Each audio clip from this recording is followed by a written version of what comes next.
আজ আমি বরুলি মাছের ঝোল করব আলু বেগুন দিয়ে। আমি এখানে 250 গ্রামের মতো বরুলি মাছ নিয়ে নিয়েছি। এই বরুলি মাছগুলোকে দেখুন, বরুলি মাছ দেখতে কেমন, যারা জেনেন না তাদেরকে বলছি। আমি এখানে ধুয়ে ধুয়ে পরিষ্কার করে নিয়েছি। বরুলি মাছের ফুলকোগুলো ফেলে দিবেন, কেননা ফুলকোর মধ্যে প্রচুর বালু থাকে। যে কোনো ছোটো মাছেরই ফুলকো ফেলে দিয়ে রান্না করবেন। এর মধ্যে আমি লবণ দিয়ে দিচ্ছি, লবণ এবং হলুদ লবণ দিয়ে মাছটাকে মেখে নেব।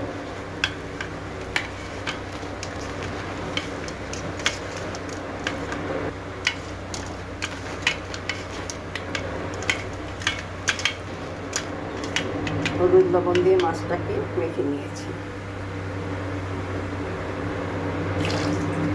কড়াইতে আমি সরষের তেল গরম করে নিয়েছি। সরিষার তেল দিয়েই মাছটাকে আমি রান্না করব। এই মাছের মধ্যে আমি মেখে রাখা মাছগুলোকে ছেড়ে দিই তেলের মধ্যে।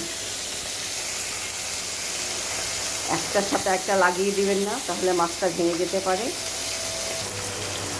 তেলের মধ্যে আমি মাছগুলোকে দিয়ে দিয়েছি। এখন এগুলোকে ভেজে তুলে নেব।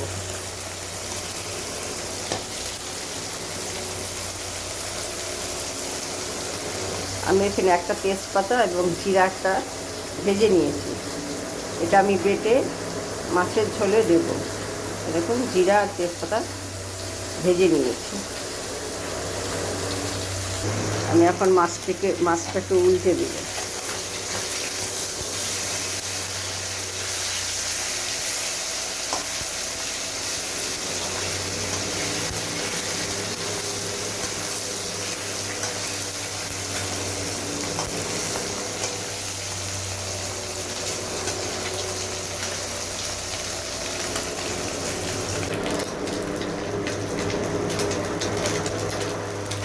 আমার মাছটা ভাজা হয়ে গিয়েছে, আমি এখন তুলে নেব।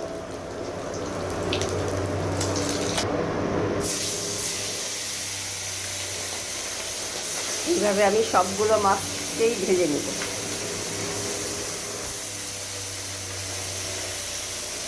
একবারে বেশি মাছ দিবেন না, তাহলে মাছটা ভেঙে যাবে। অল্প অল্প করে বারে বারে দিয়ে ভেজে নিতে হবে। আমি কিছুটা মাছ ভেজে নিয়েছি, এভাবে সব মাছগুলোই ভেজে নিয়েছি। সমস্ত মাছগুলো আমি ভেজে নিয়েছি। দেখুন, একইভাবে মাছ ভাজা তেলের মধ্যে আমি একটা লম্বা বেগুনকে এরকম লম্বা লম্বা করে কেটে নিয়েছিলাম। দেখুন, এই বেগুনগুলোকে আমি ভেজে নেব।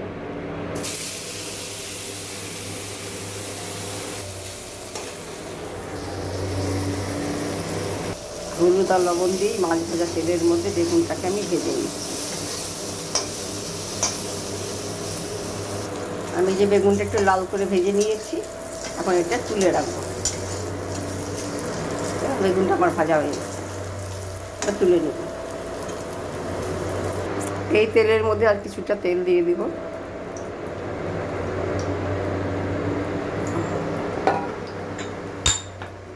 তেলটা আমার গরম হয়ে গিয়েছে। এই সামান্য কালো জিরা ফোড়নে দিয়ে দিব। 4টে কাঁচা লঙ্কা দিয়ে দিব, ফাটিয়ে নিয়েছি। ঝালটা অবশ্যই আপনারা আপনাদের স্বাদ অনুযায়ী দেবেন। যে যেরকম, যারা বেশি ঝাল খান বেশি দিবেন, কম ঝাল খেলে আরও কম দেবেন।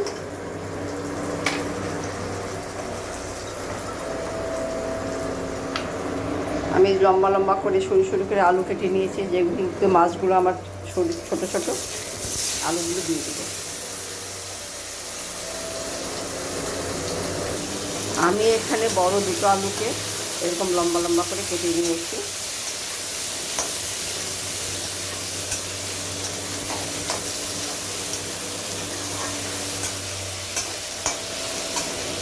এখন এটাকে আমি ঢেকে দেব।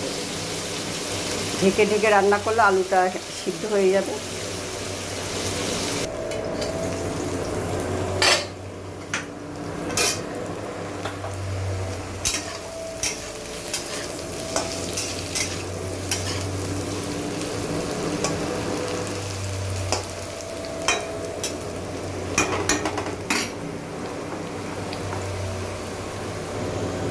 আলুটা আমার ভাজা হয়ে গেছে, স্বাদ অনুযায়ী লবণ দিব।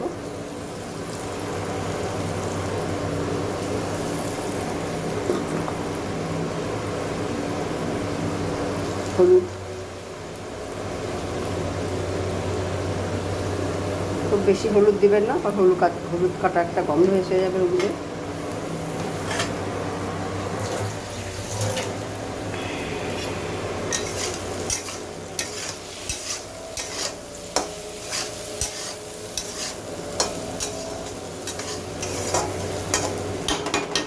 আমি গ্যাসটা সিম করে দিয়েছি, সিম করে ঢেকে আর একটু ভেজে নেব। আমার আলুটা কষানো হয়ে গেছে।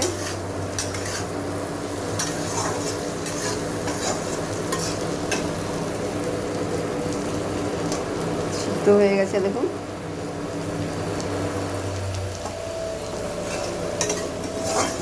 এখন আমি এর মধ্যে ফুটনো গরম জল দিয়ে দেব।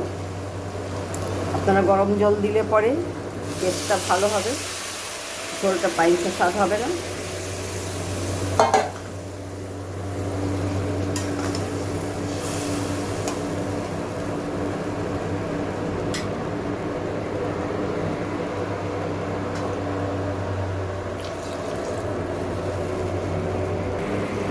এখন আমি ভাজা মাছগুলো দিয়ে দিব।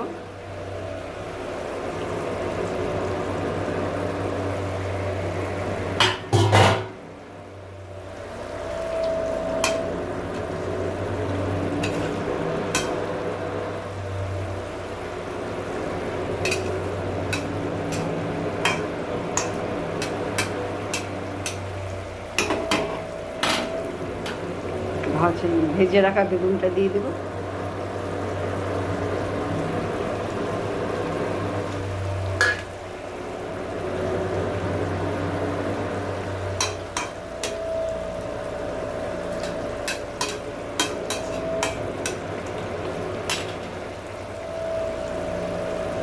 জিরা এবং তেজপাতাটা ভেজে বেটে নিয়েছি, সেটা দিয়ে দিচ্ছি।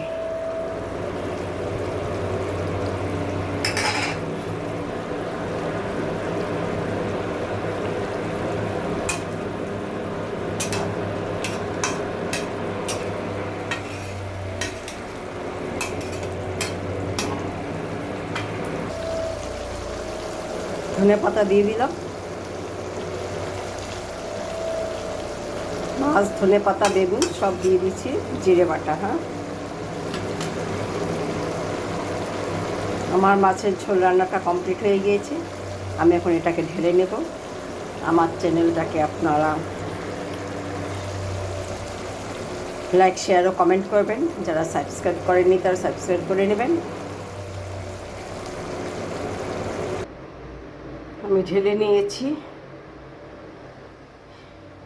কত সুন্দর হয়েছে বরুলি মাছের ঝোল।